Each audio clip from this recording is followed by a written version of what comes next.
Hello, everybody, and welcome back to the CCA Summer Series recap and predictions. Today, we are going to be going over everything that happened in week one, as well as just moving forward, looking at where I kind of changed my predictions for this league play. Now, before we get started with all of my prediction stuff, let's go ahead and look at what happened this week. In week one, I'm going to make fun of the East.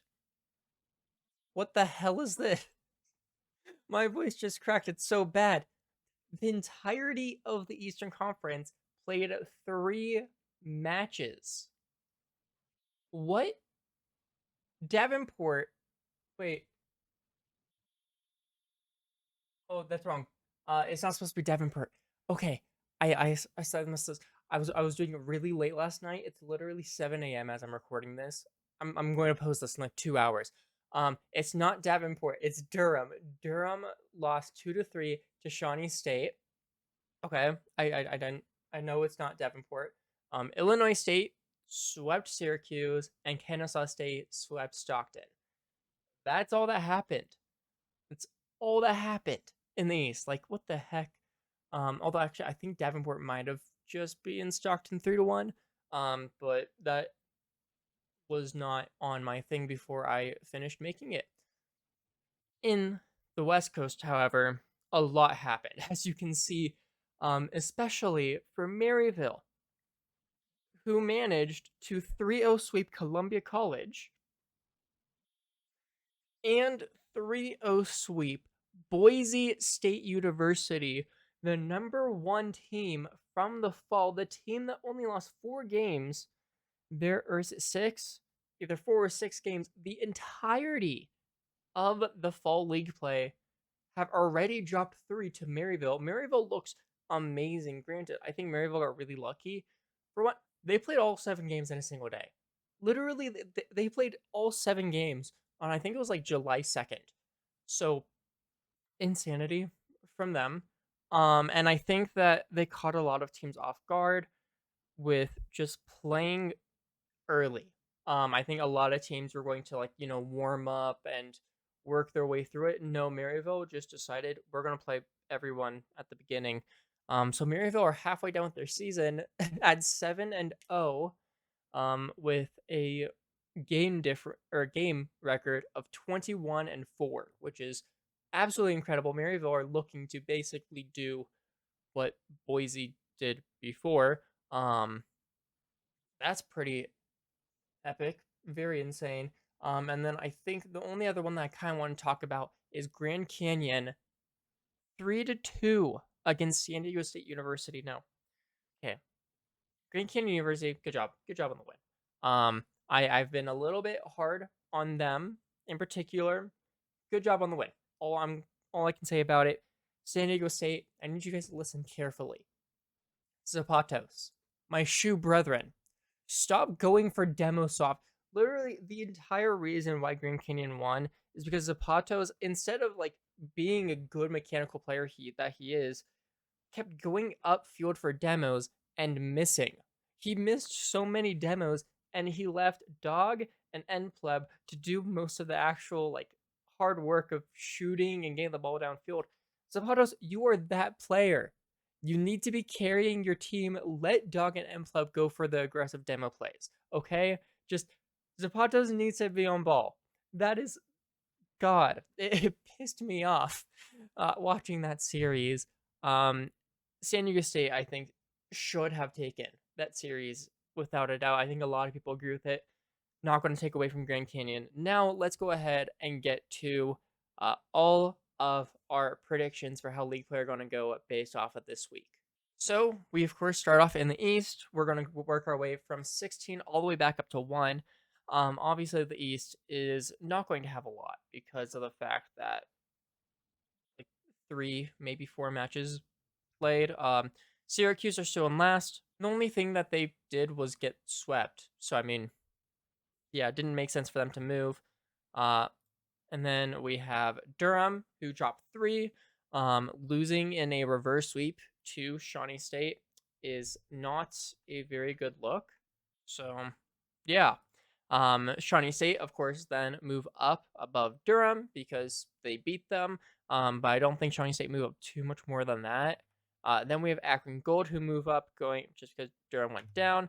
Stockton all the way down in 12th now. I mean, getting swept by Kansas State, they did not look good.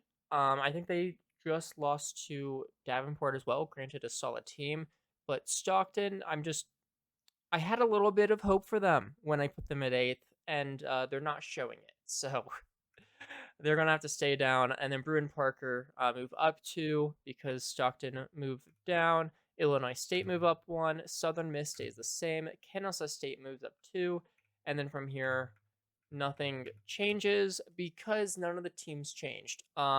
Apparently a lot of people are counting out Fisher because the players just are not putting in the work. That's valid.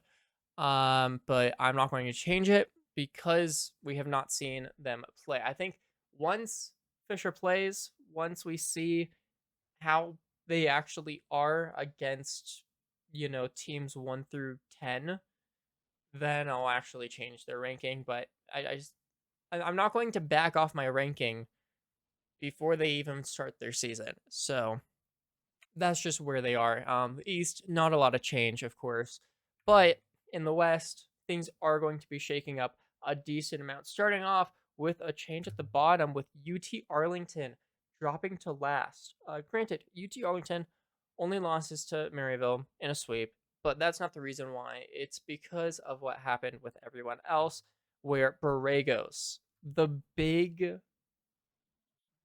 change, the biggest change, I think, of all of today.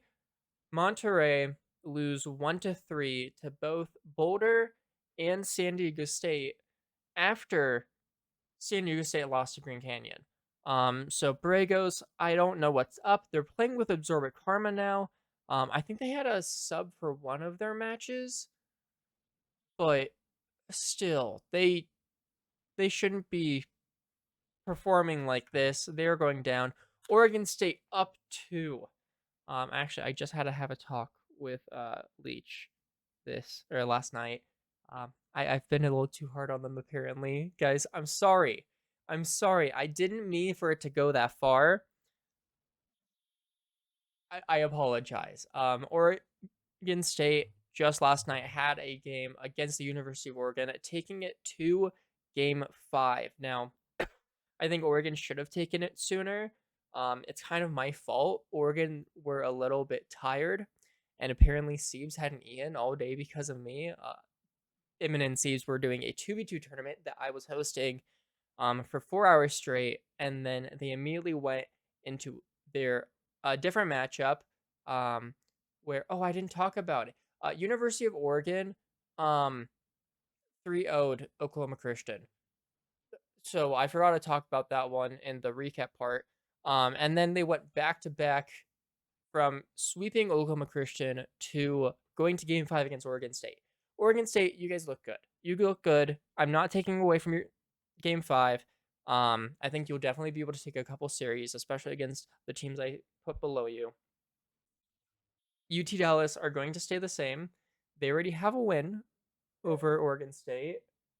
I have a dog barking at my door window. Um, and then Colorado, I'm keeping the same as well. They beat Monterey.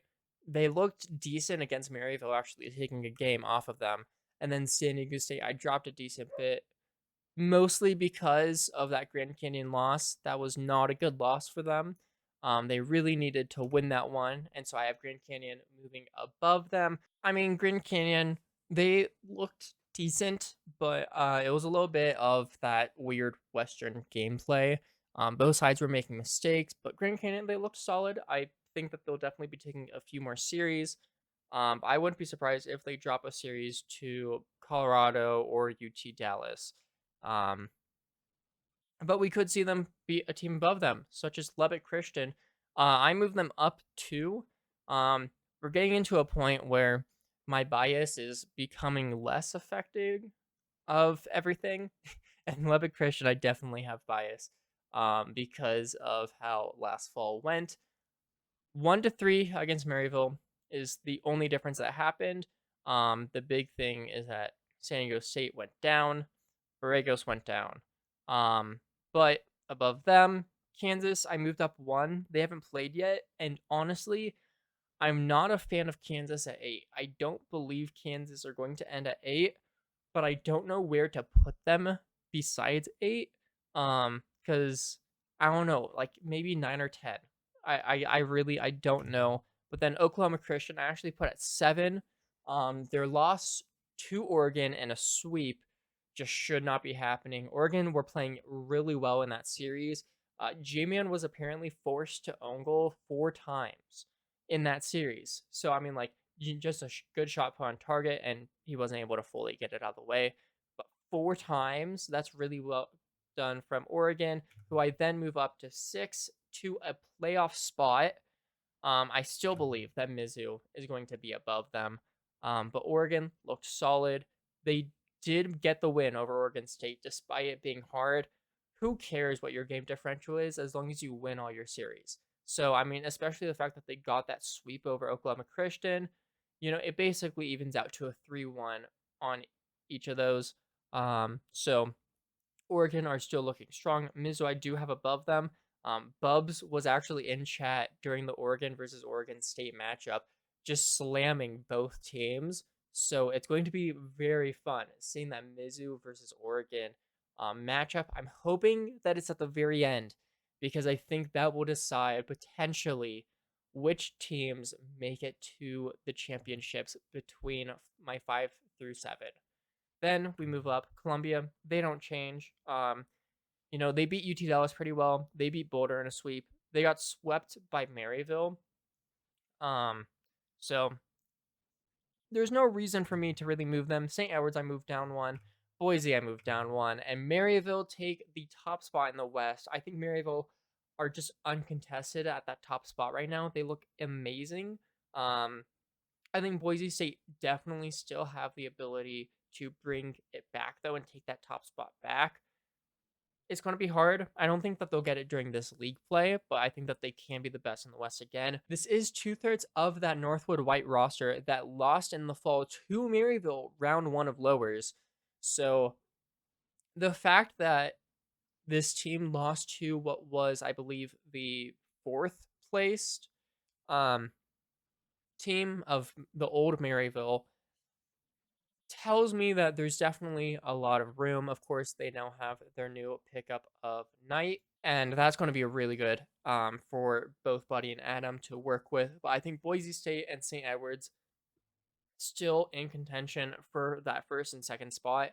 I think it comes down to if St. Edwards is able to beat Maryville, I expect Boise State to beat St. Edwards, in which case it's just going to be like a three-way tie between them, and it's going to matter a lot on game differential. So that will be very exciting if that situation happens.